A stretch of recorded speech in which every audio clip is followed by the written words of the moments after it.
ဒီထဲမှာပါတဲ့ဒါ function တွေ feature တွေကိုလည်းကျွန်တော်ဒါစမ်းပြပေးပါမယ်အရင်ဆုံးကျွန်တော်တွေ့ရမှာကဒီ translate ဆိုတဲ့ကောင်လေးပါเนาะဒီကောင်ကကြတော့သူက display ပေါ့เนาะကိုဘာသာပြန်လိုက်တဲ့ဟာလေးတွေကိုသူကဒီမှာလာပြီးတော့သူကစာတန်းထိုးပေးတယ်ပေါ့เนาะဒါပေမဲ့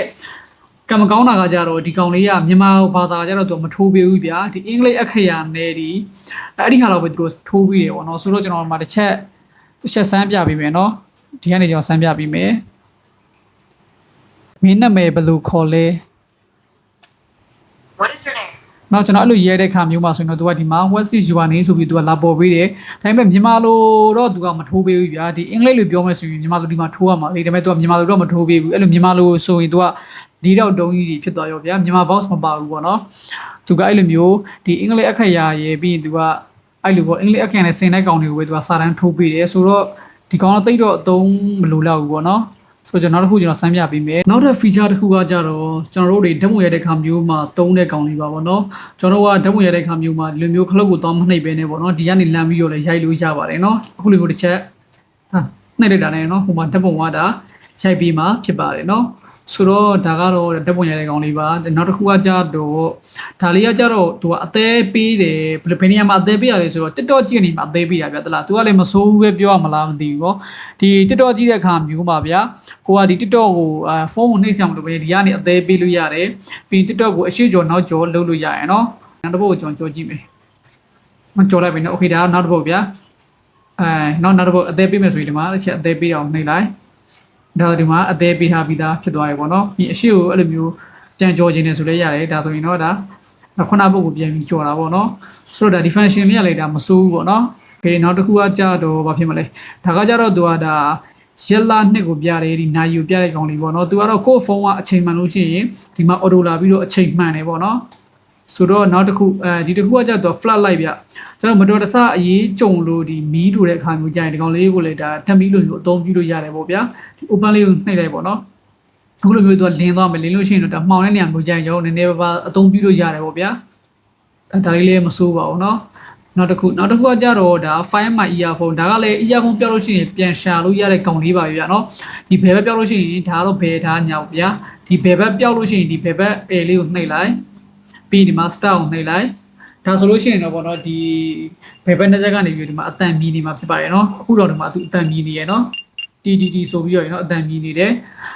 အတန်မြည်နေတယ်အဲ့ဒီခါမျိုးမှာကိုကအဲ့ဒီအတန်ကိုနားဆွင့်ပြီးတော့ညက်ကလေးကိုပြန်ရှာရမှာဖြစ်ပါတယ်တွေ့သွားပြီဆိုရင်တော့ဒါ store လေးနှိပ်လိုက်အောင်ပဲเนาะပြီးရင်နောက်တစ်ခုကြည့်ကြည့်မယ်ဒါကကြတော့ screen loss time ပေါ့ဗျာဆို wallpaper ဘယ်နှမျိုးပြောင်းလဲရလဲဆိုတော့ဒီမှာ1မျိုး2မျိုး3မျိုး4မျိုး5မျိုးเนาะ wallpaper 5မျိုးထိပြောင်းလို့ရတယ်ပြီးရင်နောက်တစ်ခုကကြတော့ဒါကကြတော့ landscape ဗျ landscape ကကြတော့ဒီဘူးလေးရဲ့ပေါ့နော် landscape ကိုတော့ပြောင်းလာဖြစ်ပါရဲ့เนาะထိုင်းကိုလည်းပြောင်းလို့ရတယ်ဒါမြန်မာလိုတော့ပြောင်းမရဘူးเนาะဝေကြောင်အင်္ဂလိပ်ကိုပြန်ထားလိုက်မယ်ဒါလေးကကြတော့ brightness အတူရှော့ပါဒီ display လေးရဲ့ brightness ကိုဒါအတိုး short ဒါလုပ်တဲ့ကောင်လေးပေါ့နော်အဲ့လိုဟာလေးပါနောက်တစ်ခုကကြတော့အလံပေးတဲ့ကောင်လေးပါသူက9မိနစ်ပေးလို့ရတယ်10မိနစ်ပြီးရင်30ပြီးရင်တနာရီထိတော့ပေးလို့ရတယ်ဗျာပေကိုကအလံပေးနေတယ်ဆိုလို့ရှိရင်ကိုကြိုက်တဲ့အချိန်ကိုရွေးပြီးတော့ဒီမှာ setting ကိုနှိပ်လိုက်ဒါဆိုလို့ရှိရင်သူကစပြီးတော့မှတ်နေပြီပေါ့နော်ပြီးရင်သူကပြည့်သွားလို့ရှိရင်သူအတန်မြည်ပေးတယ်ပေါ့ဗျာအဲ့လိုဟာလေးပါပြီးကြနောက်တစ်ခုကြည့်ကြည့်မယ်နောက်တစ်ခုကကျတော့ equalizer ဗျာသူကတော့ခုန software ထဲမှာပါတဲ့ကောင်တိုင်းပဲသူကအတန်ကိုချိန်ညှိတဲ့ကောင်လေးပါသူထဲမှာလည်းခုန software ထဲအတိုင်းပဲ5မျိုးထိဒါချိန်ညှိလို့ရတယ်ပေါ့နော်ကိုကျန်နေတဲ့အတန်ကိုဒါချိန်ပြီးတော့ထားလို့ရပါတယ်ပြီးနောက်တစ်ခုကကြတော့ sound effect ဆိုတဲ့ကောင်လေးပါဒီကောင်လေးကကြတော့အသုံးဝင်ပါတယ်သူကအထူးသဖြင့်ဒီ game ဆော့တဲ့ theory အတွက်ဆိုပို့ပြီးတော့အသုံးဝင်ပါတယ်သူ့မှာ moves 3မျိုးရှိပါတယ်ရုပ်ရှင်ကြည့်တဲ့ဟာရဲ့ဒီတချင်းနှဟောင်းတဲ့ဟာရဲ့ဒီနောက်တစ်ခုကကြတော့ game ဆော့တဲ့ကောင်ရဲ့ဖြစ်ပါတယ်ဒီကောင်တွေကကြတော့ဘယ်လိုအသုံးပြုရတာလဲဆိုရင်အကယ်၍ပေါ့နော်ဒီ game မှုကိုရွေးချယ်ထားမယ်ဆိုလို့ရှိရင်တော့ကျွန်တော်တို့တွေ game ဆော့တဲ့ခါမျိုးမှာသူကအတန်နောက်ချမှုကိုသူက short ချပေးပါတယ်ဒီပေါ့နော်ဘယ်လိုပြောရမလဲဒီကောင်လေးကိုဖွင့်ထားမယ်ဆိုလို့ရှိရင်ဗျာအတန်နည်းနည်းလေးပဲနောက်ကျတော့တယ်ပေါ့နော်အကယ်၍ဒီတချင်းဖွင့်တဲ့ကောင်ကိုရွေးချယ်ထားမယ်ဆိုလို့ရှိရင်တော့သူအတန်နောက်ကျတယ်ဒါပေမဲ့ကျသူကကြတော့ပရိစားတက်တာတယ်ပေါ့ဗျာဒီ game မှုကိုရွေးချယ်ထားမယ်ဆိုလို့ရှိရင်တော့သူကအတန်နောက်ကျမှုတော့သူက short ချပေးတယ်ဒါပေမဲ့တော့ပရိကုံတော့နည်းနည်းလေးတော့မြန်တယ်နော်ဆိုတော့ဒီကောင်လေးကကြတော့အသုံးဝင်ပါတယ်နောက်တစ်ခုကကြတော့ဒါအတန်တိုးချဲလုပ်တဲ့ကောင်လေးပါပြီးဒီကောင်ကကြတော့သူက lyrics ပါ lyrics ကကြတော့ကျွန်တော် YouTube တွေပါကျွန်တော်တို့နားထောင်တဲ့အခါမျိုးမှာဗျာဒီမှာပေါ့နော်ဒီတချင်းကောင်းစဉ်နဲ့ဒီအစိုးရနာမည်တွေကိုသူကဖော်ပြပေးတယ်ပေါ့ဗျာအဲ့လိုကောင်းလေးပါနော်အဲ့လို YouTube တချင်းဖွင့်တာနဲ့သူကဒီမှာလာပြီးတော့တချင်းနာမည်တွေပြီးအစိုးရနာမည်တွေကိုသူကဖော်ပြပေးပါတယ် ဒီနောက်တစ်ခုကလည်းခုနကောင်တွေအတူတူပါပဲသူရှိမှာဒီသချင်းကောင်းစဉ်ကိုဖော်ပြမယ်သချင်းအဆိုရှင်ကိုသူကဖော်ပြပေးမယ်ပြီးရင်သချင်းကိုအရှိနောက်ကြိုလေးရမယ်ပြီးလို့ရှိရင်ရက်လို့ရရင်ပေါ့ဗျာဒါဆိုလို့ရှိရင်တော့သူ့မှာပါတဲ့ function လေးတွေကတော့ကုန်သွားပါပြီသူ့ရဲ့ဒီပေါ့နော်ဒီ display ထဲမှာလည်းသူက function လေးတွေတော်တော်လေးတော့စုံပါတယ်ဗျာနော်ဒီမှာဆိုလို့ရှိရင်လည်း 30% လေးတွေသူကပြပေးတယ်ပြီးအချိန်နဲ့ဒီ minute ကိုလည်းသူ9နဲ့ minute ကိုလည်းသူကဒါပြပေးတယ်ပေါ့နော်ဒါကျွန်တော်ကဒီ software နဲ့လည်းဒီ widget ကလေးတွေကိုကျွန်တော်ထိန်းချုပ်လို့ရတယ်လို့ဒီလိုမျိုးပေါ့နော်သူ့မှာပါတဲ့ဒီ boot ရဲ့ display ကနေလည်းကျွန်တော်ဒီ widget ကလေးကိုထိန်းချုပ်လို့ရပါတယ်အခုကျွန်တော်ပြပေးသွားတာကတော့ဒီပေါ့နော်ဒီ eraser brand တွေဒါထုတ်ထားတယ်နော် wireless earbuds model number က AF36 ဆိုတဲ့ဒါ AI နဲ့ jack ကလေးကိုကျွန်တော်ဒါ review ပြောပြပေးတာဖြစ်ပါတယ်သူကတော့ဒီဟာဘယ်လိုလူမျိုးတွေဝယ်တင်လဲဘယ်လိုလူမျိုးတွေမဝယ်တင်လဲဆိုတော့ဗျာအထူးသဖြင့်ဒီပေါ့နော်ဒီ AI အကြောင်းကိုစိတ်ဝင်စားတဲ့သူတွေဒီထူးဆန်းတဲ့ widget ကလေးတွေကိုဒါအသုံးပြုခြင်းတဲ့သူတွေဆိုလို့ရှိရင်တော့ဒီ widget ကလေးကိုသူကစမ်းပြီးတော့သုံးကြည့်သင့်ပါတယ်ပြီးရင်သူ့ရဲ့အတန်တော့ quality ကလည်းကောင်းပါတယ်ဗျာနော်ဒီ base တန်အားနေတာကလွယ်ပြီးတော့သူ့ရဲ့အတန်တော့ quality ကတော်လေးကိုမှကောင်းပါတယ်အတန်ကိုကြည်တောက်ရှင်းပြီးတော့ဗျာအတန်တစ်ခုချင်းစီကိုတေးချာလေးတီးတန့်ပေါ့နော်အဲ့လိုမျိုးတေးချာလေးကိုမှကြားရတယ်ဗျာ base တန်လေးတော့နည်းနည်းလေးတော့ပျော့တယ်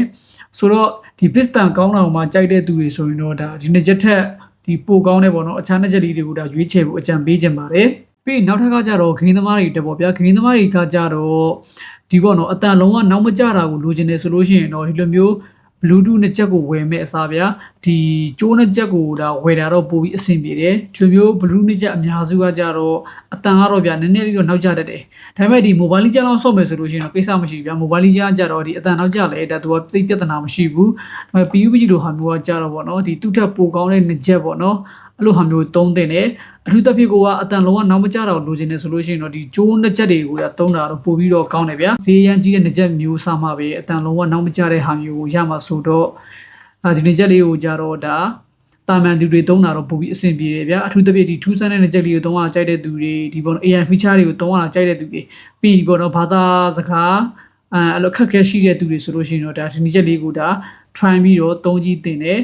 သူဈေးထဲမှာဆိုလို့ရှိရင်တော့ဒီနှစ်ချက်ကဒါ quality နဲ့ထဲမှာလုံးဝမပါဘူးဗျာဒီ quality အလယ်လက်ထဲမှာရှိတဲ့ဒါမျိုးစားမျိုးဆိုတော့ဒါဒီနှစ်ချက်ရဲ့ဒီဘယ်လိုပြောရမလဲခဏလေးသုံးပြီးပြတ်သွားတာမျိုးဆိုတာမျိုးကိုတော့ဒါစိတ်ပူစရာမလိုဘူးဗျာသူရဲ့ဒီ brand နဲ့သူရဲ့တစ်စိတ်သူရဲ့ပေးရတဲ့ဈေးနဲ့ဆိုလို့ရှိရင်တော့ဒီနှစ်ချက်က quality ကောင်းတယ်လို့ပြောလို့ရတဲ့ထဲမှာလုံးဝပါတယ်ဗျာနော်ဒီ AI နဲ့ချက်ကလေးရဲ့ review video လေးကိုတော့ဒီလောက်နဲ့ပဲအဆုံးသတ်လိုက်ပါတော့မယ်ဒီလောက်ဆိုရင်တော့ဒါမိတ်ဆွေတို့လည်းဒီနေ့ချက်လေးကိုဝယ်သိမဝယ်သိတိလောက်သွားပြီးထင်ပါတယ်ပြီးတော့ဒီနေ့ချက်လေးရဲ့အသုံးပြုပုံနဲ့ဒါ AI တွေရဲ့ဒါအသေးစိတ်အသုံးဝင်ပုံတွေကိုလည်းဒါသိရှိနားလည်သွားတော့ဗီဒီယိုထင်ပါတယ်ဆိုတော့နောက်ထပ်ဗီဒီယိုတွေမှာပြန်တွေ့ပါမယ်